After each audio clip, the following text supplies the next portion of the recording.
প্রচন্ড রাগে শরীরের সমস্ত শিরা উপশিরায় জ্বলন ধরল আভার। দুই হাতে ওয়ালিদের কলার শক্ত করে ধরে বলল। ওয়ালিদ আচমকাই বিস্মিত গলায় বলল, খবরদার, যদি আমার সম্পর্কে আর একটা বাজে কথা বলছেন তো কি করবে তুমি? খুন করব। আমাকে? নিজেকে নিজেকে শেষ করে দেব। এরা তোমার আসল বাবা মা। এই লোকটা তোমার নিজের বাবা? এই মুহূর্তে এমন অহেতুক একটা প্রশ্নের অর্থ খুঁজে পেল না আভা। খেয়াল করলো ওয়ালিদের ধ্যান তার দিকে নয়, বরং মাটিতে পড়ে থাকা ছবিটার দিকে। ওয়ালিদ পুনরায় বলল, বিয়ের দিন তুমি তোমার বাবার নাম কি বলেছিলে? মাই গড, এটা কিভাবে সম্ভব? ওয়ালিদ ছবিটা হাতে তুলে নিতেই আভা খপ করে কেড়ে নিল ছবিটা। বলে ওঠে, আবার কি নাটক শুরু করেছেন আপনি? ওয়ালিদ বসা থেকে তড়িৎ গতিতে উঠে পড়ল। আমার একটা হাত ধরে টেনে তুলল।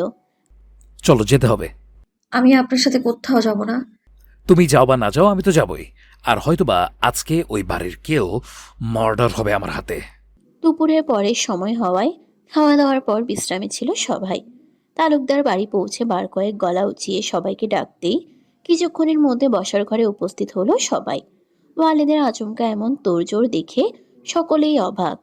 পাশে কাঁচুমাচু মুখ করে আভা দাঁড়িয়ে। সালেহা ছুটে আসলেন ছেলে নিকট। উচ্ছ্বসিত কণ্ঠে বললেন, তুই তাহলে ফিরে এসেছিস, আমি খুব খুশি হয়েছি। ওয়ালিদ শান্ত কণ্ঠে বলল। মম ড্যাডকে ডাকো একটু, আমার দরকার আছে। ওয়ালিদের অসম্ভব গম্ভীর কণ্ঠে চমকালেন সালেহা। পরক্ষণেই তার চোখ পড়ল ওয়ালিদের রক্তাক্ত হাতে। আঁতকে উঠলেন তিনি। এলিসা, তোর ড্যাডকে ডেকে নিয়ে আয়, বল ওয়ালিদ এসেছে। কি হয়েছে আভা?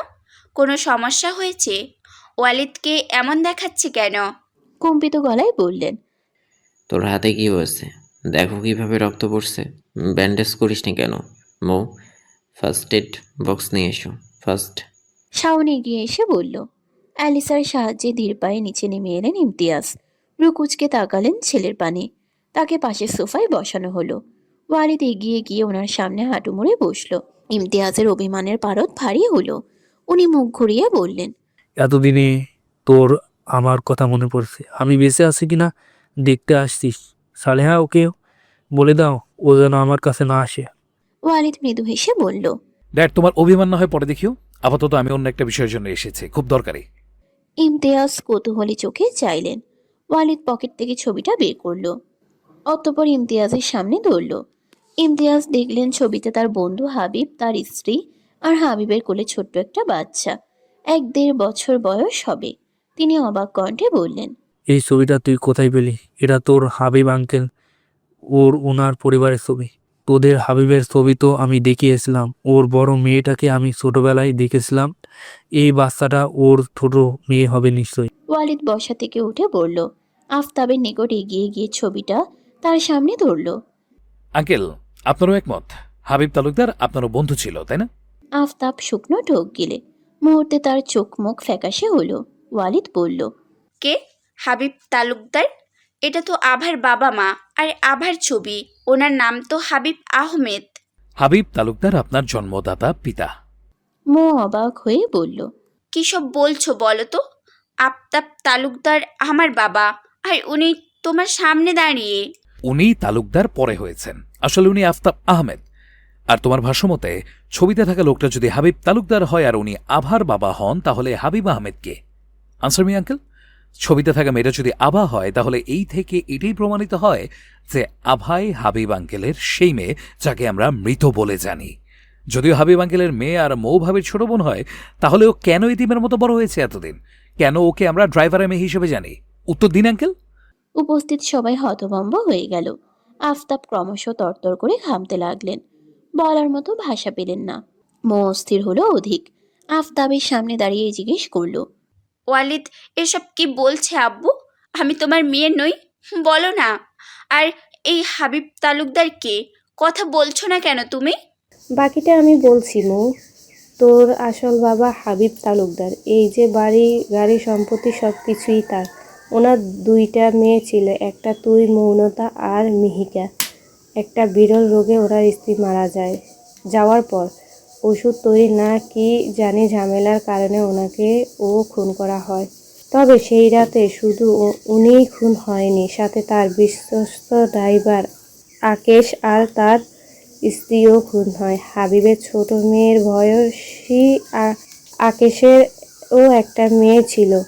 ওরা এই বাড়িতেই থাকতো। সেই রাতে হাবিবের উপর ক্ষোভের কারণে খুন হতে হয় আকেশের বাচ্চাটাকেও। তুই মাথায় প্রচণ্ড আঘাত পেয়ে নিজের নাম অবধি ভুলে গিয়েছিস। তখন ভাইজান তোর সমস্ত দায়িত্ব নেন, নিজের মেয়ে করে নেন তোকে। এর পেছনে কারণ ছিল তোর নামে থাকা তোর বাবার সমস্ত সম্পত্তি। কিন্তু মিহিকা ভাগ্যক্রমে তখনও বেঁচে ছিল, যেহেতু ওর থাকা না থাকায় আর কিছু যায় আসতো না। তাই ভাইজান আকেশের মেয়ের লাশটাকে মিহিকার নামে চালিয়ে দিলেন, আর মিহিকা হয়ে গেল আভা। ভাইজান তো ওকে এতিমখানায় দিতে চেয়েছিলেন, কিন্তু পরে আমেনা আপা আর আমার অনুরোধে এই বাড়িতে ড্রাইভারের মেয়ে পরিচয় রাখলেন। সত্য দেন আমরা কখনো যেন এই কথা কাউকে না বলি। তোর বিয়ের পর তুই এমনিতেই বিদেশ চলে যেতিস, তখন এই সমস্ত সম্পত্তি শুধুমাত্র ভাইজান আর তার নিজের মেয়ে মায়রার হতো। আমি কিছু ভুল বলেছি ভাইজান? হতভম্ব নেত্রে চাইল মৌ। অবাক হলো বাকিরাও। সকলের চোখে মুখে অবিশ্বাস। মৌ ধপ করে সোফায় বসে পড়ল। আফতাব তেড়ে এসে অমিলার গলা চেপে ধরলেন। দাঁতে দাঁত পিষে বললেন, বিশ্বাসঘাতক! এই দিন দেখার জন্য তোর আর তোর ছেলেকে পেলে পুষে বড় করছি, সুযোগ পেতেই রং বদলালি। অরণ্য আফতাবকে ঠেলে সরিয়ে দিল অমেলার থেকে। মৌ শব্দ করে কাঁদতে লাগলো। ইমতিয়াজ বসা থেকে উঠে বললেন, ক্ষুব্ধ গলায় বললেন, সি আফতাব, তোর থেকে আমি এটা আশা করিনি। তুই, আমি, হাবিব, আমরা কত ভালো বন্ধু ছিলাম। হাবিব তোকে নিজের ভাই মনে করতো, আর তুই কিনা ওর আশাতের এইভাবে সুযোগ নিলি। মৌ বসা থেকে উঠে পড়ল। কম্পিত কণ্ঠে বলল, তুমি এটা কিভাবে করতে পারলে আব্বু? আমি তোমাকে আব্বু বলে ডেকেছি, কত ভালোবেসেছি, আর তুমি কি না? ছি, আমি ভাবতে পারছি না এতটা নীচ তোমরা, এতটাই। আফতাব অসহায় কণ্ঠে বলল, আমিও তোকে নিজের মেয়ের মতো ভালোবাসি মা। আমি কি তোকে কোনো সময় কোনো কিছুর ত্রুটি দিয়েছি? সবটা আমার সম্পত্তির জন্য করেছো, তাই না? আভা আমার বোন, অথচ ওই মেয়েটাকে আমার চোখের সামনে দিনের পর দিন কত কষ্ট সহ্য করে বড় হয়েছে, আর আমি নিজে ওর সাথে। চিচি, নিজের ওপর যে লজ্জা হচ্ছে আমার। তোমার সান্নিধ্যে আমিও যে তোমার মতো হয়ে গেছি, জঘন্য মানসিকতার নিয়ে বেড়ে উঠেছি। আমি কি আদতে ক্ষমার যোগ্য? ও কি কখনো আমাকে বড় বোন হিসাবে মানতে পারবে? আজকের পর কখনো কি আমি ওর চোখে চোখ রেখে কথা বলতে পারবো? কথা বলতে বলতে গলা জড়িয়ে এলো মৌয়ের। শুধু কাঁদতে লাগলো। শাওন এগিয়ে এসে ধরল মৌকে, শান্ত করার চেষ্টা করলো। আফতাব পুনরায় বললেন, আমি জানি আমি ভুল করছি মা, তবু এবারের মতো ক্ষমা করে দে। আমি মানছি আমি সম্পত্তি প্রতিপত্তির লোভে অন্ধ হয়ে গিয়েছিলাম। আমার অন্যায় কি এত বড় যে আমাকে ক্ষমা করা যায় না? মৌ উত্তেজিত হয়ে বলল, আমি ওর চোখের দিকে চোখ তুলে তাকাতে পারবো? কিসের ক্ষমা, হ্যাঁ? আজকের পর আমি কখনোই তোমাকে বাবা বলে ডাকতে পারবো না। তবে আমার বোনকে অন্তত না মেরে বাঁচিয়ে রাখার বিনিময়ে তোদের থাকতে দিলাম এই বাড়িতে। এতটা অকৃতজ্ঞ আমি নই, কিন্তু যতটা সম্ভব আমার চোখের আড়ালে থাকার চেষ্টা করবে। কে বলতে পারে, আমার নামের সম্পত্তি না থাকলে হয়তো আমার অবস্থাও আভার মতোই হতো। ভালো লাগছে না আমার, কিচ্ছু ভালো লাগছে না। পাশে থাকা ফুলদানিটা সজোরে মেঝেতে ছুঁড়ে মারল মৌ। শব্দ করে গুড়িয়ে গেল সেটা। অতঃপর ছুটে সিঁড়ি বেয়ে উপরে চলে গেল। শাওন ওর পেছনে গেল। ইমতিয়াজ ধীর পায়ে উঠে দাঁড়ালেন। নত মস্তকে নিঃশব্দে কান্নারত আভার সম্মুখে গিয়ে দাঁড়ালেন। আভা দ্রুত চোখের পানি মুছে ফেলল। ইমতিয়াজ কাপা হাতটা আভার মাথায় রাখল। অশ্রুসিক্ত চোখে এসে বললেন, তুই হাবিবের ছোট মেয়ে হিমিকামা। আমি যখন জানলাম হাবিবের সাথে ওই ছোট প্রাণটা ও দুনিয়া ছেড়ে বিদায় নিয়েছে, বিশ্বাস কর আমার বুকের ভিতরটা পুড়ে যাচ্ছিল। পারলে আমাকে ক্ষমা করে দিস মা। আভা মুখ তুলে চেয়ে বলল, আপনার প্রতি আমার কোনো ক্ষোভ নেই আঙ্কেল। আমি আগেও যা ছিলাম এখনো তাই আছি। এমন তো কিছু বিশেষ হয়ে যায়নি, তাই না? আপনারা সবাই এমনভাবে দেখবেন না, অস্বস্তি হচ্ছে আমার। আর একটা কথা, আপনার ছেলে এবার যখন আপনার কাছে যেভাবে হোক এসে পড়েছে, তখন ওনাকে জোর করে হলেও আটকে রাখবেন। ইমতিয়াজ হাসলেন, বললেন, সে তো অবশ্যই না, ও কোথাও যাবে না। না তো তুই, আমরা সবাই একসাথে থাকবো। তুই অনেক সহ্য করেছিস, তোর জীবনে আর কোনো আসতে দেব না, নয়তো উপরে গিয়ে তোর বাবার সাথে দেখা হলে খুব মারবে আমাকে। আভা মৃদু হাসল। গম্ভীর মুখে দাঁড়িয়ে থাকা ওয়ালিদের পানে একবার চাইল, নিচু স্বরে বলল, আমায় ক্ষমা করবেন আঙ্কেল, আমি আপনাদের সাথে থাকতে চাই না। বললাম তো, আমি আগে যা ছিলাম এখনো তাই আছি। আপনারা আপনাদের ছেলেকে রেখে দিন, তাতেই হবে। ওনার মতো লোকের আমার মতো মেয়ের সাথে সংসার করা মানায় না। আসি আমি। কোথাও যাবি না তুই। কথাটা বলে সিঁড়ি থেকে হন্তদন্ত পায়ে ছুটে এলো মৌ। আভার সম্মুখে দাঁড়িয়ে বলল, তুই কোথাও যাবি না, কোনো দরকার নেই। আমাকে তোর ক্ষমা করতে হবে না, আমি ক্ষমা চাইছি না। ক্ষমা চাওয়ার যোগ্য আমি নই, কিন্তু তোকে আর কষ্ট পেতে দেব না। এই বাড়িটা তোরও, তোর এই সব কিছুতে অধিকার আছে। কেন যাবি তুই? চুপচাপ ঘরে যা। মো তো ঠিকই বলেছে। মা, কোথায় যাবি তুই? ওয়ালিদ শব্দ করে হাসলো, বলল, শুরু হয়ে গেছে নাটক। এখন ম্যাডামের পায়ে পড়ো সবাই। এতটুকু কমন সেন্স নেই? উনি চললেন সব কিছু ছেড়ে। জিজ্ঞেস করো এরপর কার সাথে থাকার ইচ্ছে আছে। ম্যাডাম দয়া করে কৃপা করেন এদের উপর। চিন্তা করবেন না, আপনার এই বিশাল রাজ্যে আমার মতো গরিব লোকজন থাকবে না। নিশ্চিন্ত থাকুন আপনি। আমি এই মুহূর্তেই চলে যাচ্ছি। উপস্থিত সকলে তাজ্জব বনে গেল। অ্যালিসা অবাক হয়ে বলল, এই ভাইয়া, তোরা কি ঝগড়া করছিস? মানে তোদের মধ্যে কি ঝগড়া চলছে? ইমতিয়াজ ধমক দিয়ে বললেন, দুটোর কেউ কোথাও যাবে না, চুপচাপ ঘরে দাও। আপাতত তর্ক করার মতো মুডে আমরা কেউ নেই। পরবর্তীতে ঠান্ডা মাথায় তোমাদের কথা না হয় শুনবো। আলিশা, নিয়ে যা আবাকে। অ্যালিসা জোরপূর্বক আভাকে নিয়ে তার ঘরে বসালো। তারপর নিজের মতো টুকটাক প্রশ্ন করতে লাগলো। খেয়াল করলো আভা উসকুস করছে, বেশ অমনোযোগী। অ্যালিসা ভ্রু কুণ্ঠিত করে বলল, কি হয়েছে আভা? কোনো সমস্যা? আমার সাথে কথা বলতে কি তোমার খারাপ লাগছে? আভা মাথা নেড়ে বলল, তেমন কিছু না। আসলে তোমার ভাইয়ের হাত অনেকটাই কেটে গেছে। আমি জানি না এখনো পর্যন্ত ওষুধ লাগিয়েছি কিনা। আচ্ছা, বরের জন্য চিন্তা হচ্ছে। আচ্ছা, একটা কথা বলো, তোমাদের মধ্যে আবার ঝগড়া লাগলো কি নিয়ে? আভা দীর্ঘশ্বাস ফেলে বলল, ওটা তুমি তোমার ভাইয়ের থেকে জেনে নিও। আপাতত একটা কাজ করো, তুমি প্লিজ একটু গিয়ে দেখো। অ্যালিসা বসা থেকে উঠে পড়ল, বলল, ঠিক আছে, তুমি টেনশন করো না, আমি এখনই গিয়ে দেখছি। আভা সম্মতিসূচক মাথা নাড়ালো। অ্যালিসা বেরিয়ে গেল। অ্যালিসা ঘরে প্রবেশ করে হতাশ হলো। ওয়ালিদ বসে আছে মেঝেতে, খাটের গায়ে পিঠ ঠেকিয়ে, বিধ্বস্ত ভাব চোখে মুখে, চোখ স্থির ফ্লোরে থাকা সাদা চকচকে টাইলসে। গভীর চিন্তায় নিমগ্ন যেন।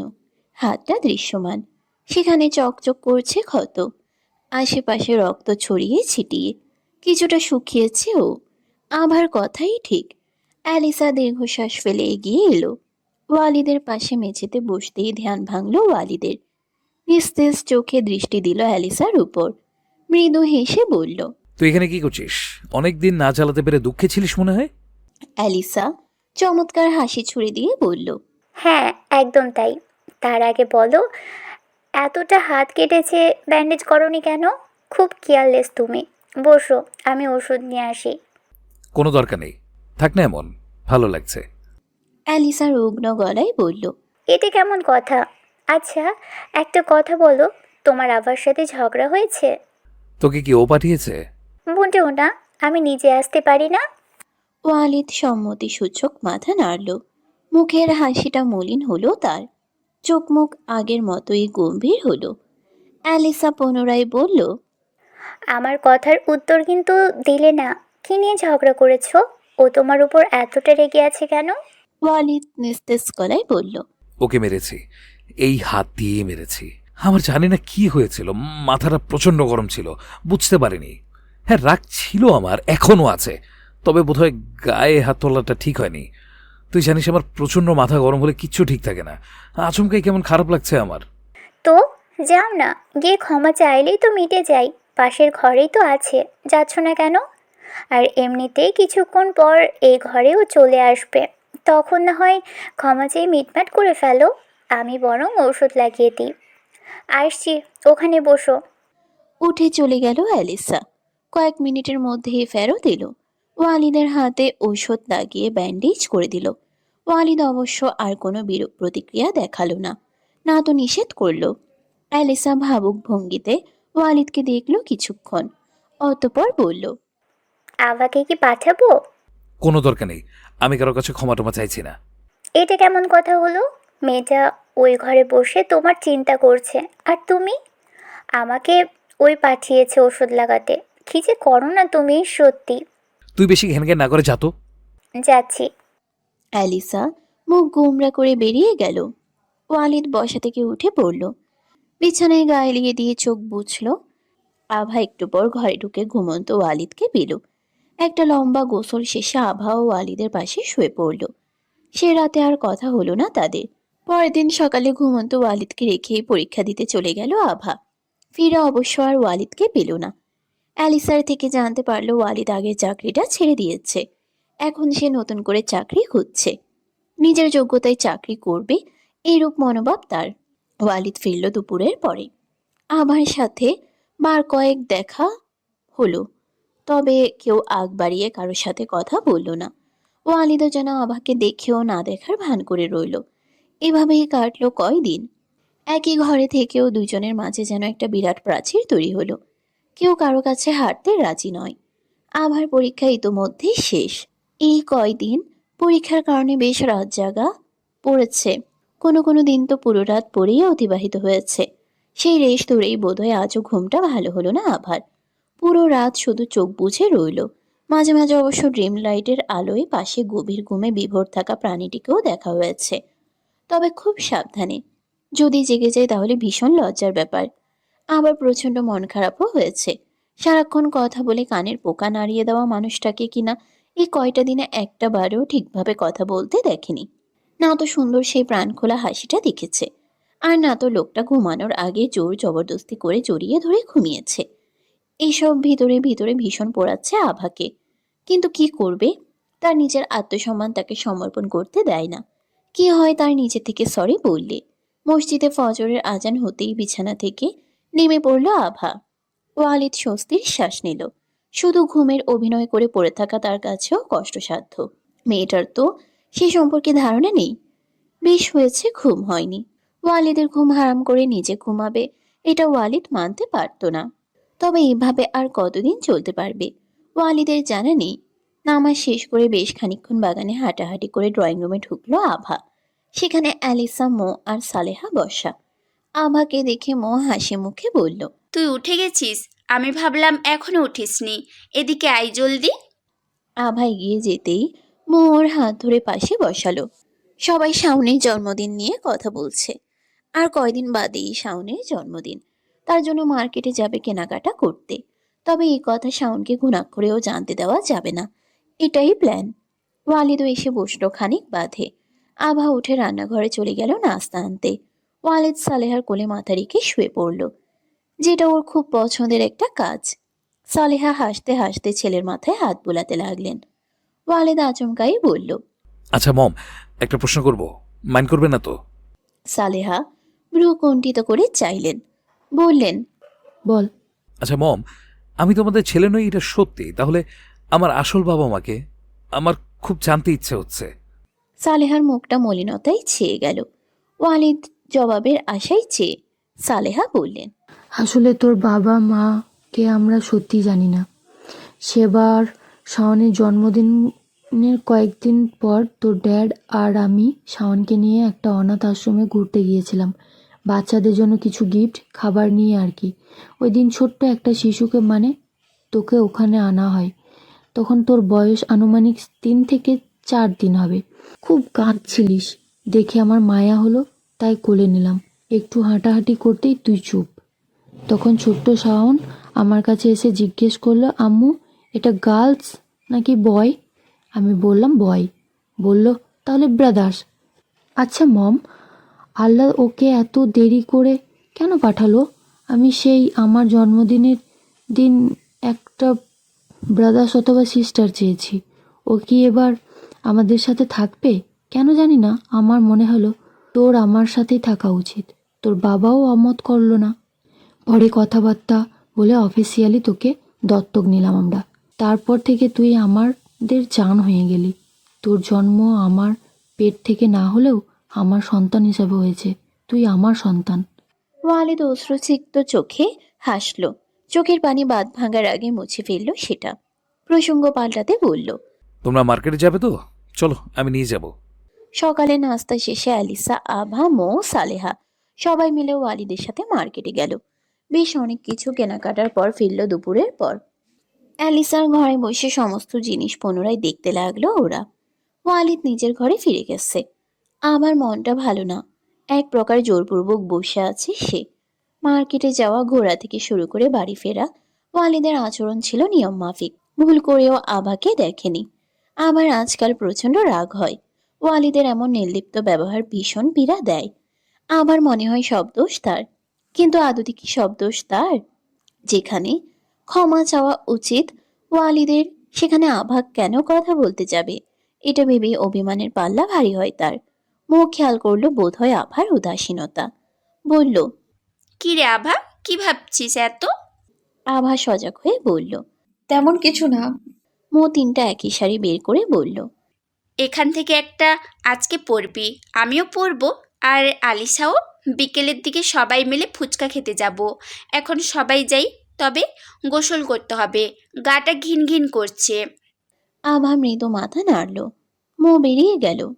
দুপুরের পর অবশ্য ওয়ালিদকে বাড়িতে পাওয়া যায়নি। আভা, মো আর অ্যালিসা বেরিয়েছিল শাওনের সাথে। ঘোরাঘুরি করে ফিরল সন্ধ্যায়। ওয়ালিদ ফিরল তারও পরে। আজকাল কোথায় কোথায় ঘুরে বেড়ায় কেউ জানে না। রাতে খাওয়া দাওয়া সবাই একসাথেই করলো। আভা খেয়াল করলো তার হাত ছাড়া যার খেতে কষ্ট হতো আজকাল সে বেশ নিজের হাতে খেতে পারে। খাওয়ার টেবিলেই চোখ ভিজে এলো আভার। বুকে পাথর সমান কষ্ট আর একরাশ বিষাদ নিয়ে ধীর পায়ে ঘরে ঢুকলো আভা।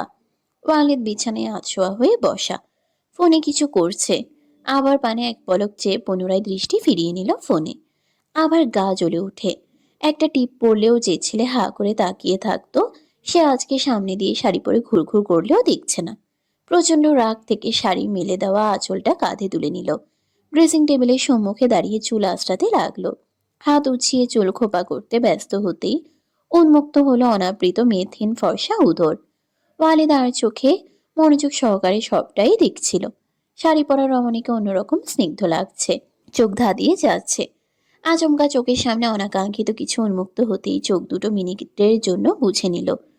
পর মুহূর্তে স্থির চোখে অবলোকন করতে লাগলো গভীর মুগ্ধতায়। ঠান্ডার মধ্যেও ঘামতে শুরু করলো। নির্ঘাত সর্বনাশ জানা সত্ত্বেও বেহায়া চোখ দুটো সরতে নারাজ। সর্বনাশেই চোখ বেশি। হৃৎপিণ্ডের গতি অনিয়ন্ত্রিত। গলা শুকিয়ে মরুভূমির ন্যায়।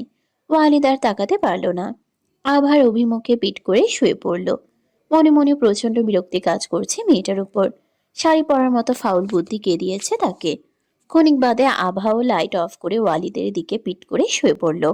ওইভাবেই কিছুক্ষণ অতিবাহিত হতেই খুব কাছে কারো জোরালো নিঃশ্বাস ধ্বনি কর্ণগোচর হতেই চোখ তুলে চাইল আভা। মুহূর্তে পেছন থেকে দু হাতে ঝাপটে ধরে কাছে টানলো ওয়ালিদ। আভার পিঠ গিয়ে ঠেকলো তার বুকে। শরীর অবশ হয়ে এলো আভার। ওয়ালিদের হৃদস্পন্দন অস্বাভাবিক চলাচল উপলব্ধি করতে পারল। এর সাথে পরিচিত সে। পরপর কাঁধে অধরের গাঢ় স্পর্শ। নড়ে চড়ে উঠতেই টান মেরে বুকে নিচে ফেললো ওয়ালিদ। আখিদয় খিচে বুঝে নিল আভা। কম্পন ধরল সর্বাঙ্গে। ওয়ালিদ নিঃশব্দে হাসল। ললাটে অধরের গভীর চাপ পেতেই চট করে চোখ খুলল আভা। মুহূর্তে দৃষ্টি নিবদ্ধ হলো একজোড়া চোখের প্রগাঢ় দৃষ্টিতে। উদ্গ্রীব চোখের অধিকারী ক্রমশ অগ্রসর হচ্ছে তার শ্রীমুখের নিকট। অদরের ফারাক প্রায় ন্যূন হাত ধারা বাধা দিল আভা। অপ্রসন্ন দৃষ্টিতে চাইল ওয়ালিদ। কোমল হাতখানা বন্দি করলো এক হাত ধারা। মাথার ঠিক উপরে চেপে ধরে মুখ গুছল লাবণ্যময়ী গলায়। বেসামাল ওষ্ঠের এলো পাতার স্পর্শে অস্থির করলো মেয়েটাকে। রাগের বহিঃপ্রকাশ হিসাবে দাঁত বসালো কয়েকবার। ওয়ালিদের চুলের ভাঁজে থাকা হাতখানায় বল প্রয়োগ করলো আভা। বাধ্য হয়ে মুখ তুলে বিরক্ত চোখে চাইল ওয়ালিদ। ভ্রু নাচিয়ে জানতে চাইল সমস্যা কি। মুখ ঘুরিয়ে অন্যত্র দৃষ্টি নিক্ষেপ করে কম্পিত কণ্ঠে আভা বলল, ঝগড়া চলছে আমাদের, আমি কিন্তু ভুলিনি। ওয়ালিদ স্থির দৃষ্টিতে চেয়ে রইল কিছুক্ষণ। মেয়েটা মনে করানোর আর সময় পেল না। তার কি স্মৃতিশক্তি এত দুর্বল? ভালো মনে আছে তার। সবকিছু ভুলে নিজে থেকে যখন কাছে এসেছে তখন ক্ষমা কি চেয়ে সাইতো না? সবকিছু ভুলে নিজে থেকে যখন কাছে এসেছে তখন ক্ষমা কি সে চাইতো না? সে তো সবকিছু ঠিক করার চেষ্টায় আছে। তার আমি করে একটু জ্বালানোর উদ্দেশ্যে ওয়ালিদ কিছু না বলে এক হাত জামার বোতামে চালাতে চালাতে গম্ভীর কণ্ঠে বলল। আপাতত ভুলে যাও। ওয়ালিদ পুনরায় নিজের কাজে ব্যস্ত হলো। ওয়ালিদকে দেখে লজ্জায় কুঁকড়ে গেল আভা। দাঁত দিয়ে ঠোঁট চেপে চোখ দুটো বন্ধ করে ফেলল। অষ্টপটে পুরুষালী অধরের স্পর্শ অনুভব হতেই দুই হাতে সর্বশক্তি দিয়ে ওয়ালিদকে ঠেলে সরিয়ে উঠে বসল। প্রচন্ড অভিমানে ভিতরটা পড়ে যাচ্ছে তার। চোখ দুটো জ্বলল, অশ্রুতে টলটল করে উঠল। নিজেকে সামলে নিয়ে আবার সামনাসামনি বসেছে ওয়ালিদ। মেজাজটা এবার সত্যি খারাপ হলো। ধমকের স্বরে বলল। What is wrong with you? What is your problem? বিরক্ত চোখে চেয়ে ওয়ালিদ। প্রচন্ড রাগে শরীরে রক্তগুলো ছটফট করছে আভার। কঠিন চোখে চেয়ে কম্পিত গলায় বলল। আপনি এতদিন পর আমার সাথে কথা বলছেন, তাও এইসবের জন্য? কথাটা বলেই কেঁদে ফেলল আভা। ওয়ালিদ হতভম্ব হলো, ক্ষিপ্ত কণ্ঠে বলল। এইসবের জন্য বলতে কি বোঝাতে চাইছো? যেটা আপনি বুঝেছেন সেটাই বলেছি। আভা হাত দিয়ে চোখের পানি মুছল, কণ্ঠ কঠোর করে পুনরায় বলল। আপনি কেমন মানুষ বলুন তো? একটা সরি আপনার কাছে আমার চাইতে বেশি? নিজের ভুল থাকা সত্ত্বেও আপনি এতদিন অবধি আমার সাথে না কথা বলে অদ্ভুত আচরণ করে প্রতি মুহূর্তে আমাকেই শাস্তি দিলেন। এমন ভাব করলেন যেন আমি কোনো বিরাট ভুল করেছি আপনার কাছে। আর এখন এইসব সবসময় শুধু নিজের ইচ্ছেটাকেই বোঝেন আপনি। আমার ইচ্ছের ঠিক কতটা মূল্য আছে আপনার কাছে? তোমার কাছে এইসব সরি ধন্যবাদের মূল্য আছে হয়তোবা, তবে আমার কাছে নেই। আমি আমাদের সম্পর্কে এইসব শব্দগুলোর প্রয়োজন মনে করি না। তোমার কি মনে হয় আমি তোমাকে সম্মান করি না? তোমার পায়ে মাথা ঝুঁকিয়েছে আমি, আর সামান্য সরির আশা করো তুমি? আমি না হয় কথা বলিনি, তুমি বলেছিলে। বলিনি, কারণ আমি কোনো ভুল করিনি। এটাই, ভালোবাসাতে অভিমান থাকে কিন্তু সব সময় আত্মসম্মান রাখাটা উচিত না। আমার কথা ছাড়ো, তুমি এই সম্পর্কটা যদি ঠিক করতে চাইতে তাহলে নিজের দিক থেকে একটা পা হলেও তো এগোতে। কিন্তু না, বারবার আমি নত হয়েছি আর আমাকেই নত হতে হবে। সম্পর্ক টেনে নিয়ে যাওয়ার দায়িত্ব একা আমার, তাই না? আর কি বললে একটু আগে, আমাকে মানুষ মনে হয় না তোমার? কথাটা কোন দিকে মিন করলে আদতে বুঝেছো? নিজের দোষ অস্বীকার করায় আপনার অভ্যাস। আজ কেন বিপরীত হবেন? ইগো কি আপনার নেই? এসব অযৌক্তিক কথা বললেই সত্যটা মিথ্যে হয়ে যাবে না? আর আপনিই বা কি করেছেন? সবসময় ভালোবাসি ভালোবাসি বলে মুখে ফেনা তুলে ফেললেই না ভালোবাসা হয়ে যায় না। সব সময় অনুভূতি মুখে প্রকাশ করা লাগে না। আপনি আমার গায়ে হাত তুলেছেন, এটাও মেনে নিতে পারতাম, কিন্তু আপনি আমার চরিত্রে আঙুল তুললেন। এটা বাইরের কেউ বললে আমি হয়তো কিছুই মনে করতাম না, কিন্তু আপনি। ইচ্ছে হলো কাছে আসলাম, ইচ্ছে হলো দূরে ঠেলে দিলাম। অপর পাশের মানুষটা গোল্লায় যাক। আপনার কাছে এসবই ভালোবাসার সংজ্ঞা? ওয়ালিদের চোখ দুটো রক্তবর্ণ ধারণ করলো। আবার একটা বাহু শক্ত করে এক হাতে চেপে ধরে বলল। কি বোঝাতে চাইছো আভা? আমি তোমার কাছে আমার প্রয়োজনে আসি? তাহলে বিয়ের পর রাতের পর রাত সুযোগ থাকা সত্ত্বেও কেন দূরে ছিলাম? রোজ তোমাকে বুকে নিয়ে ঘুমিয়েছে, তখন কি আমার প্রয়োজন ছিল না? আমার চাহিদা, আমার পৌরুষত্ব বাধ্য করতে পারতো না অনাকাঙ্ক্ষিত কিছু করতে? তোমার দিক থেকে তো কিছুই ছিল না, তাহলে আটকালে না কেন? দূরে ঠেলে না কেন? এখন আবার বলো না যা কিছু আমাদের মধ্যে হয়েছে সেসব শুধুমাত্র আমার জোর জবরদস্তি ছিল। আমার চোখ থেকে অনবরত পানি গড়াতে লাগলো। সে কি আদতে তাই বোঝাতে চেয়েছে? আজকাল কি হয়েছে লোকটার? অভিমান ভাঙানোর বদলে অভিযোগ করছে। আবার দম বন্ধ লাগতে শুরু হলো। সহ্য করতে পারছে না এরূপ কথা। ধরা গলায় বলল। আপনি সত্যি করে বলুন তো, আপনি কি ঠিক করেছেন? আমাকে আর আপনার জীবনে রাখবেন না এমন কিছু? আম, আপনার সন্দেহ এখনো যায়নি, তাই না? অবশ্য আপনার পরিবর্তন চোখের সামনে দেখতে পাচ্ছি আমি। আমাকে ছাড়াও আপনার জীবন দিব্যি যাচ্ছে তো। অভ্যাসেও পরিবর্তন ঘটেছে। আমি মানুষটাই এমন ভাগ্য নিয়ে জন্মেছি, বেশি দিন কারো প্রিয় থাকি না আমি। আমার ভাগ্যে শুধু মানুষের কথা শোনা আর তাদের কথায় চলাই লেখা আছে। আসলেই যোগ্য নই আমি আপনার। আপনার বাড়ির লোকের মত অনুসারে তো কবে থেকেই তারা চান আপনি ছেড়ে দিন আমাকে। আমি জানি না আপনি কিসের অপেক্ষা করছিলেন, তবে এইবার মনে হচ্ছে ওনাদের ইচ্ছে পূরণ করতে আপনি তৈরি। আপনি কি দয়া করেছেন আমার উপর? একদম দরকার নেই। আপনার না পারা কাজটা না হয় আমি করব। যত তাড়াতাড়ি সম্ভব ডিভোর্স দিয়ে দিব। ওয়ালিদ ধাক্কা দিয়ে সরিয়ে দিল আভাকে। রাগের তেজে শিরা উপশিরায় জ্বলন ধরল, হাতের মুষ্টি শক্ত হলো। ক্ষুব্ধ গলায় বলল, খুব সুন্দর কথা বলে তো, হাততালি প্রাপ্য কিন্তু তোমার। এই কথাগুলো দ্বারা ঘুরিয়ে পেঁচিয়ে তুমি এইটাই প্রমাণ করতে চাইলে আমি একটা অত্যন্ত জঘন্য মানুষ, যে শুধু তার প্রয়োজন আর চাহিদার জন্যই এতদিন তোমার সাথে ছিল। অবশ্য তোমার চোখে আমি মানুষ ছিলামই বা কবে? জানোয়ার কথাটা বলেছিলে একবার, মনে আছে আমার। আমি ভেবেছিলাম কথার কথা বলেছ, তুমি দেখি মনে প্রাণে বিশ্বাসও করো। তালুকদার কন্যার এতটুকু অহংকার মানায় অবশ্য। এখন বুঝি আমার সাথে থাকতে কষ্ট হয়ে যাচ্ছে আভা? দেখুন আপনি। গর্জে উঠে ওয়ালিদ। একদম চুপ। কি মনে করো তুমি নিজেকে? পৃথিবীতে আর কোনো মেয়ে নেই? আমার শুধু চাহিদা পূরণের হলে তাদের কাছেই যেতাম, যেখানে 500 টাকার বিনিময়ে চাহিদা পূরণ হয়। সেখানে কেন আমি তোমার কাছে আসি, এটা বোঝো? কেন আমার তোমাকেই লাগবে, বোঝো? যাও, আজকের পর ছোবো না তোমায়। ওয়ালিদ তোমার থেকে 6 ফুট দূরত্ব বজায় রাখবে। কিন্তু একটা কথা কান খুলে শুনে নাও, পরের বার ডিভোর্সের কথা উচ্চারণ করলে শুধু ছোঁবো না, তোমার এমন অবস্থা করব তুমি কল্পনাও করতে পারছো না। জানে মেরে ফেলবো, কথাটা মাথায় রেখো। কথাটা বলে খাট থেকে নেমে গেল ওয়ালিদ। পাশ থেকে শার্টটা তুলে নিয়ে গায়ে চড়াতে চড়াতে ব্যালকনিতে গিয়ে দাঁড়ালো। প্রচণ্ড রাগে হাত পা কাঁপছে আভার, পাল্লা দিয়ে চোখ দুটো ভরছে অশ্রুতে। কিছুতেই এই লোকটার কাছে নিজে থেকে যাবে না, কখনোই যাবে না। কমফোর্টার গায়ে টেনে শুয়ে পড়ল, কমফোর্টারের আবরণে লুকিয়ে খুব কাঁদল। এভাবে কতক্ষণ কাটলো জানা নেই আভার। যখন অনেকটা সময় পরেও ওয়ালিদ ফিরে এলো না, তখন মুখ তুলে ব্যালকনিতে চাইলো আভা। ওয়ালিদ সেখানে নেই, সামনে থাকা সোফায় শুয়ে গভীর ঘুমে নিমগ্ন। আভা ধীর পায়ে বিছানা থেকে উঠে কমফোর্টারটা ওয়ালিদের গায়ে জড়িয়ে দিল। পুনরায় বিছানায় এসে শাড়িটা ভালোমতো গায়ে জড়িয়ে জড়সড় হয়ে শুয়ে পড়ল। মাঝারি সোফায় ওয়ালিদের শরীরটা স্বস্তিতে নেই। একটু পর ঘুম ভেঙে গেল তার। গায়ে কমফোর্টার দেখে থমকালো। বিছানার পানে চাইতেই জড়সড় হয়ে ঘুমে মগ্ন আভাকে দেখল। দীর্ঘশ্বাস ফেলে বসা থেকে উঠল ওয়ালিদ। আলমারি খুলে একটা কম্বল বের করলো, সেটা সোফায় রেখে এগিয়ে গেল বিছানায়। কমফোর্টারটা আভার পাশে জড়িয়ে দিল, ঝুঁকে গিয়ে ঠোঁট ছোয়ালো ললাটে। নিচু আওয়াজে বলল, সরি, খুব সরি সিন্ড্রেলা। মমতাজ মরার পর যেমন শাহজাহান তাজমহল তৈরি করেছিল, আপনিও কি সেটাই ফলো করছেন? আভাকে সজাগ দেখে প্রচন্ড অপ্রস্তুত হলো ওয়ালিদ। তড়িৎ ঘুরে দাঁড়িয়ে পা বাড়ালো সোফার নিকট। আভা দ্রুত বিছানা থেকে নেমে ওয়ালিদের সামনে বাধা হয়ে দাঁড়ালো। ওয়ালিদ গম্ভীর দৃষ্টিতে মুখ তুলে চাইল। তাকে কিছু বলতে না দেখে আভা বলল, কি হলো, উত্তর দিচ্ছেন না যে? কিসের এত অহংকার বলুন তো আপনার? আমার অগোচরে যেটা বলতে পারেন আমার সম্মুখে বলার সাহস নেই কেন? কয়েকদিন ধরে আপনার এই আজব ব্যবহার দেখছি আমি।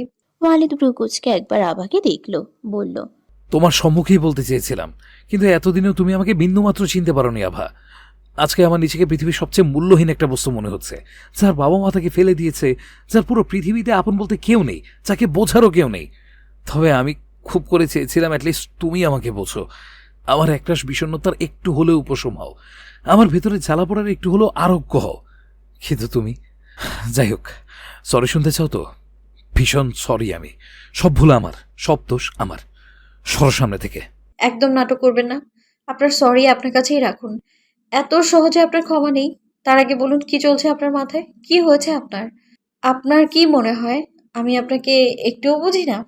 এই কয়েকদিন ধরে সম্পূর্ণ অন্য একজনকে দেখেছি আমি, যার সাথে পূর্বের মানুষটার কোনো মিল নেই। সত্যি করে সোজা সাপটা উত্তর দিবেন? ওয়ালিদ কঠিন গলায় বলল। বললাম তো সামনে থেকে সরতে। ওয়ালিদ পাশ কাটিয়ে যেতে নিতেই আভা পুনরায় সামনে দাঁড়ালো। বিরক্ত চোখে চাইল ওয়ালিদ। আভা বেপরোয়া ভঙ্গিতে বলল, একদম বাড়াবাড়ি করবেন না। যেটা জিজ্ঞেস করেছি তার উত্তর দিন। আমি বাধ্য নই। কে বলেছে? দেখো, তুমি কিন্তু বাড়াবাড়ি করছো। ছোবো না বলেছি বলে, নয়তো তুলে অছাড় দিতাম। প্রচন্ড মাথা গরম আছে আমার। আভা বেপরোয়া ভঙ্গিতে বলল। আভা শব্দ করে হাসল, এগিয়ে এসে ওয়ালিদের ঘনিষ্ঠ হয়ে দাঁড়ালো। বিরক্ত চোখে চাইল ওয়ালিদ। পাশ কাটিয়ে চলতে নিতেই আভা জড়িয়ে ধরে বুকে মাথা রাখলো। থমকালো ওয়ালিদ। পুরো শরীরটা ঝাঁকুনি দিয়ে উঠল তার। পর মুহূর্তেই ছাড়ানোর চেষ্টা করতে আভা মুখ তুলে চাইল। অশ্রুতে টলমল সে আখিতে চেয়ে বুকটা মোচড় দিয়ে উঠল ওয়ালিদের। নড়াচড়া বন্ধ হয়ে গেল। আভা বলল, মারো না স্যার, কেন এত জ্বালান বলুন তো? একটু শান্ত থাকতে পারে না? আমার সাথে এমন কেন করছেন? কি অন্যায় আমার? আপনি কি আমাকে একটু বিশ্বাস করতে পারছেন না? আমি আর কাউকে বলবো না, কিন্তু আপনাকে বলছি, বিশ্বাস করুন। আমি আপনার অবিশ্বাস করি কে বলেছে? বোঝার চেষ্টা করো, আমার মানসিক অবস্থা ঠিক নেই। আমি ভেতর থেকে ভালো নেই আভা। আমার মাথা ঠিক নেই, আমি ঠিক নেই। আমি বোঝাতে পারবো না তোমায় আমার কিরকম মনে হচ্ছে। আমি জাস্ট সহ্য করতে পারছি না। রাগ নয় বরং অসহায় শোনালো ওয়ালিদের কণ্ঠস্বর। আবার চিন্তিত নেত্রে চাইল। লোকটাকে আসলেই অন্যরকম লাগছে। হাত দ্বারা চোখের পানি মুছল আভা। পুনরায় জিজ্ঞেস করলো। কোনো সমস্যা হয়েছে? আমায় বলবেন না? ওয়ালিদ পাশ কাটিয়ে সোফায় গিয়ে বসলো। আভা আবারও পাশে গিয়ে বসলো। চড়াও গলায় বলল। দেখুন, এবার কিন্তু বেশি বেশি হচ্ছে। আমি চেয়ে চেয়ে কথা বলছি দেখে আপনি ভাব নিচ্ছেন আমার সাথে। একবার রেগে গেলে কিন্তু ভীষণ খারাপ হবে। ওয়ালিদ মৃদু হাসলো। অতঃপর বলল। যেদিন আমি জানতে পেরেছি আমার মম ড্যাডের পালিত সন্তান, তখন খুব খারাপ লেগেছিল। এতটাই যে বলে বোঝাতে পারবো না। কিন্তু তারপর তারপর আর এই বিষয়টা এতটা জরুরি মনে হয়নি। কিন্তু এই বাড়িতে আসার পর থেকে আমার দম বন্ধ লাগছে। ভাই আমাকে এত ভালোবাসে, অথচ আমার নিজেকে স্বার্থপর মনে হয়। ওরা আমার জন্য এত কিছু করেছে, আমাকে এত কিছু দিয়েছে, অথচ বিনিময়ে আমি ওদের কি দিতে পেরেছি? ভাই তোমাকে অসম্ভব ভালোবাসতো, অথচ আমি না বুঝে স্বার্থপরের মতো তোমাকে ছিনিয়ে নিলাম। আর তো আর তোমার সাথেই সংসার করছি, তাও ভাইয়ের চোখের সামনে। যখনই তুমি ভাই আমি এক জায়গায় থাকি, আমার ভাইয়ের চোখের দিকে আমি তাকাতে পারি না। ভাইয়ের কষ্টটা উপলব্ধি হয়, আমার নিজেকে অপরাধী মনে হয়। আপনি এসব ফালতু জিনিস নিয়ে কবে থেকে এতটা সিরিয়াস ভাবতে শুরু করলেন? একটা কথা বলি আমি আপনাকে, আপনি চাইলেও আমি আপনাকে, আপনার ভাইকে কখনো বিয়ে করতাম না। মৌ আপুকে আমি ছোট থেকে নিজের বড় বোন মানতাম। তাছাড়া আমি ভাবতাম এনাদের কাছে আমার অনেক ঋণ আছে যা শোধ করা আমার সাধ্যের বাইরে। তাই ওনাদের মেয়ের বর কেড়ে নিব, এতটা অকৃতজ্ঞ আভা নয়। দেখুন, আপনার ভাই যদি আমাকে ভালোবাসেও আর আমি যদি অন্য কাউকে ভালোবাসি, সেই দোষ কি আপনার? আর আপনার ভাই ভালোবাসে বলে আমাকে দিয়ে দিতেন, আপনি ভালোবাসতেন না আমায়? ওয়ালিদ প্রতি উত্তর করল না। শান্ত গলায় বলল। তাতে কি যায় আসে? ভাই যদি তোমাকে বিয়ে না করতে পারে, তাহলে আমারও তো তোমাকে বিয়ে করা উচিত হয়নি। যদি ধরো আমি তোমাকে ভালোবাসি আর তুমি অরণ্য বা ভাইকে বিয়ে করে একই ছাদের নিচে বাড়িতে একদম চোখের সামনে ঘুরে বেড়াচ্ছ, তখন আমি ধারণা করতে পারি তখন আমার কেমন লাগতো। আপনি আমাকে বিয়ে করার জন্য আফসোস করেন? সেটা বোঝাতে চাইনি। আভা ক্ষীণ হেসে বলল। এটা নিয়ে আফসোসে শেষ হয়ে যাচ্ছেন? তো সমস্যা সমাধানের কোনো রাস্তা পেলেন কি? আমি উপায় বললে তো আপনার পছন্দ হবে না। ভুলভাল ধারণা করায় তো আপনার স্বভাব। আপনিই বরং সমাধান বের করুন। সকাল হয়ে গেছে, আসছি আমি। ঘর ছেড়ে বেরিয়ে গেল আভা। ওয়ালিদ বেশ কিছুক্ষণ ওইভাবেই বসে রইল। অতঃপর উঠে গিয়ে বিছানায় উপর হয়ে শুয়ে পড়ল। প্রচণ্ড ঘুম পাচ্ছে তার। ওয়ালিদের ঘুম ভাঙল অ্যালিসার ডাকে। চোখ খুলে পিটপিট করে চাইতেই আলিসা বলল। আর কত ঘুমোবে? সকালে নাস্তা তো করলে না, অন্তত দুপুরের খাবারটা তো খাবে নাকি? ওয়ালিদ ভ্রুকুচকে বার কয়েক চোখ ঝাপটালো। শোয়া থেকে উঠে বসলো। বলল। তুই এখানে কি করছিস? তোমার বউ পাঠালো। জাগিয়ে বকে পাঠা, বল আমার খিদে পেয়েছে। অ্যালিসা চোখ কুচকে আতঙ্কে উঠে বলল। ছি ব্রো, মানছি আমি বড় হয়ে গেছি, কিন্তু তাই বলে তুমি যা তা কথা বলবে? একটু তো লাজ লজ্জা বাঁচিয়ে রাখো। ওয়ালিদ ক্ষিপ্ত গলায় বলল। কানের নিচে এমন একটা দেবো না, পাকনামি ভালো হয়ে যাবে তোর। ড্যাডকে বলতে হবে তুই বেশি পেকে গেছিস, তোকে বিয়ে দিয়ে বিদায় করতে। যা গিয়ে আমাকে বল খাবার নিয়ে ঘরে আসতে। কেন? খাবার ঘরে আনতে হবে কেন? তোমার পা নেই? এত অলস তুমি, চাকরি কিভাবে করতে? ম্যানেজ হয়েছে তো, তুই যাবি কিনা? অ্যালিসা মুখ বেঁকিয়ে বলল। যাচ্ছি, যত সব ঢং। দুপুরে সবাই খেতে বসেছে। আভা আর মৌ মিলে পরিবেশন করছে। অ্যালিসাকে একা ফিরে আসতে দেখে অবশ্য অবাক হলো না আভা, তবে বাকিরা হলো। সালেহা বললেন। কি রে, তুই একা এলি যে? তোর ভাইয়া আসেনি? এখনো ঘুমাচ্ছে? ওর কি শরীর খারাপ? অ্যালিসা চেয়ার টেনে বসলো। বলল। এত ব্যস্ত হতে হবে না মম, তোমার ছেলে পুরোপুরি সুস্থ আছে। তার প্রচণ্ড খিদেও পেয়েছে, তবে সে কষ্ট করে আপাতত এখানে আসতে পারবে না। এখানে আসতে পারবে না মানে কি? ও তো সকালেও খায়নি বোধহয়। অ্যালিসা মাথা নাড়ল। বলল।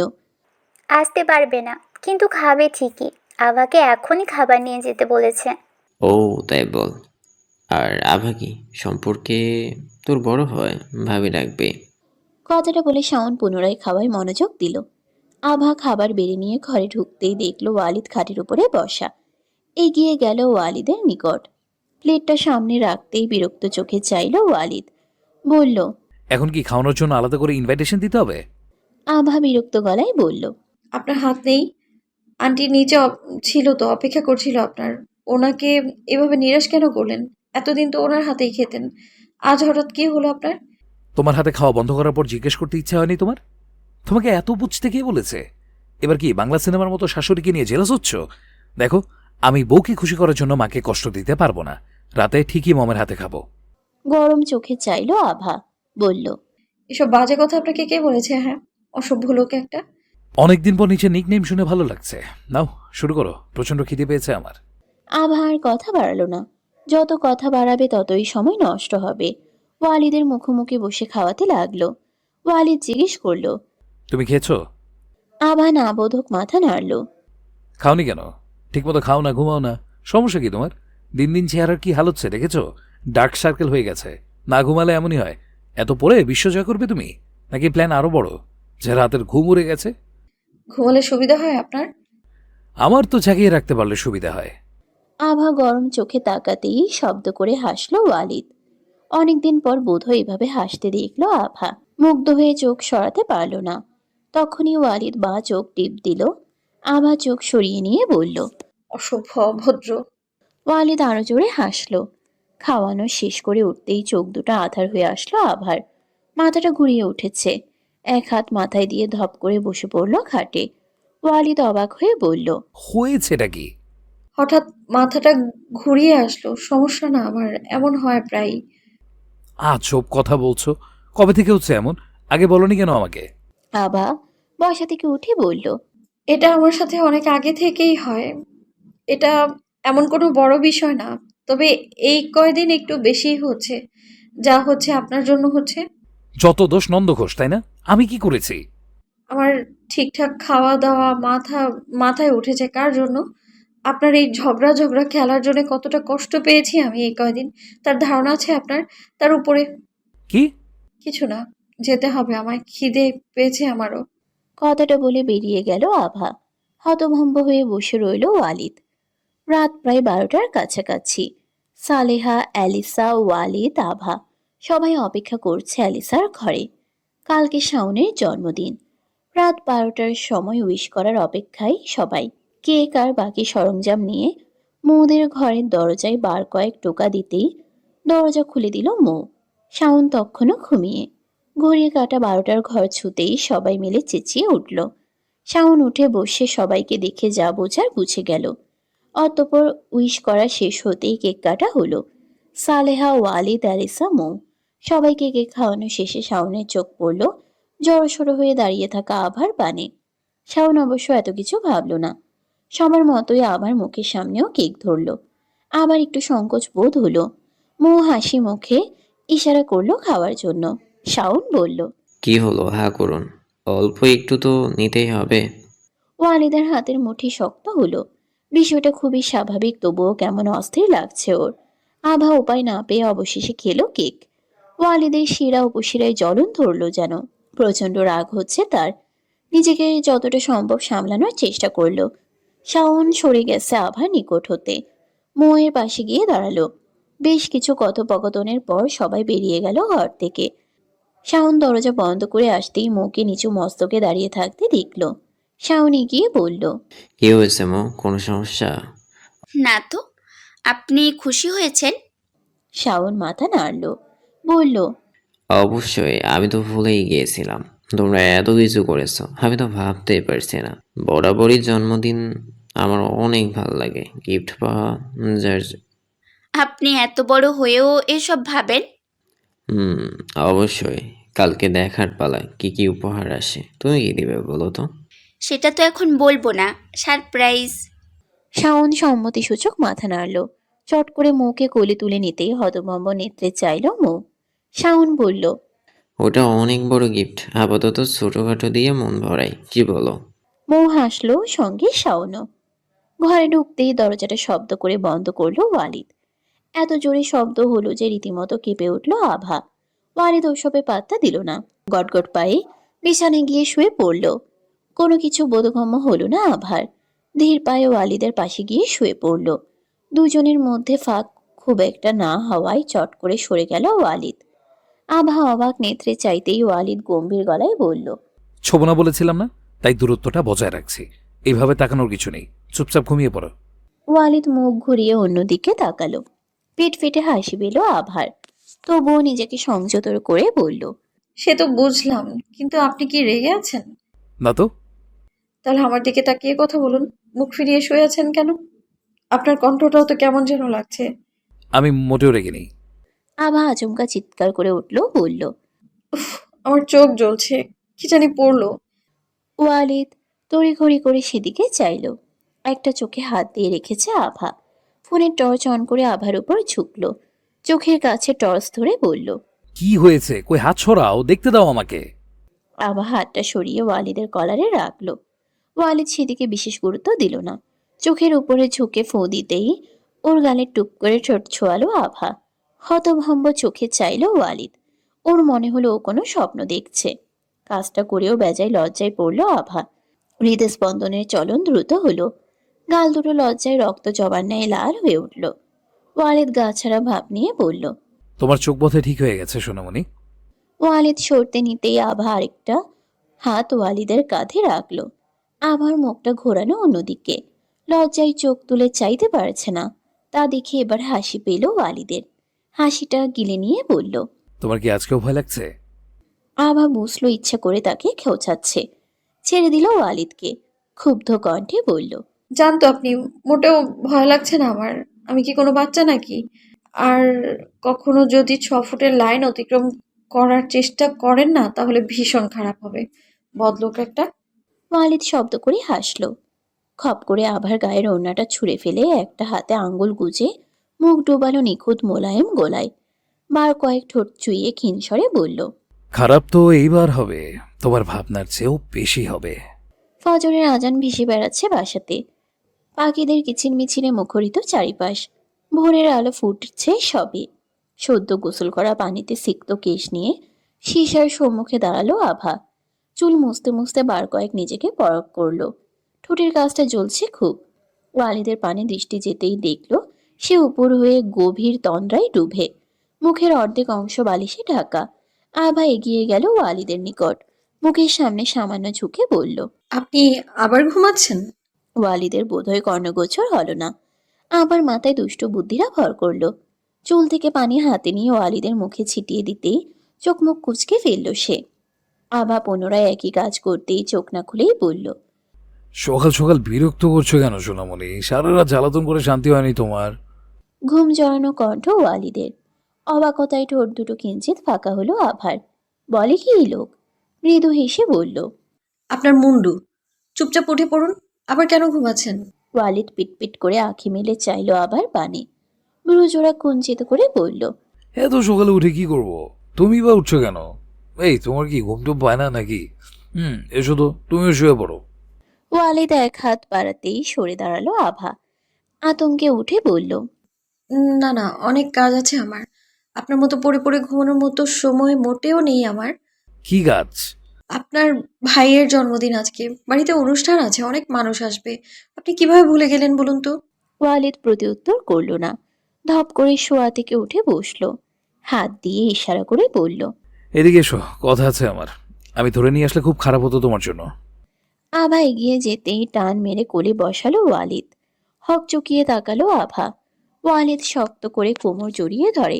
ললাটে ললাট ঠেকিয়ে শান্ত গলায় বলল, আমার ভাই তোমার কি হয়? আচমকা এমন প্রশ্নে চোখ মুখ কুচকে তাকালো আভা। ওয়ালিদ পুনরায় ধমকে উঠল। কি হলো, কথা বলছো না কেন? গলায় কিছু আটকে গেছে? আভা না বোধক মাথা নেড়ে বলল, হঠাৎ এমন প্রশ্ন কেন করছেন? দেখুন, আমার নষ্ট করার মতো একদমই সময় নেই, ছাড়ুন তো। বোনের বরকে কি বলে? দুলা ভাই? কেন? এটা ভালো না। বরের ভাইকে কি বলে? ভাইয়া? ওয়ালিদ রুগ্ন গলায় বলল, ভাইয়া বলার কোনো দরকার নেই। আজ থেকে শান ভাই বলবে, মনে থাকবে? আভাকে অবাক চোখে চেয়ে থাকতে দেখে ওয়ালিদ চোখ রাঙালো। আভা বলল, ঠিক আছে। কি বলবে? শাওন ভাই? এবার বলো আমার নাম কি? আভা বিরক্ত গলায় বলল। কেন আপনি জানেন না? নিজের নাম তো সবসময় নিজেই জপতে থাকেন। এখন সকাল সকাল এসব করে বিরক্ত করছেন কেন বলুন তো? তুমি বিরক্ত হচ্ছ?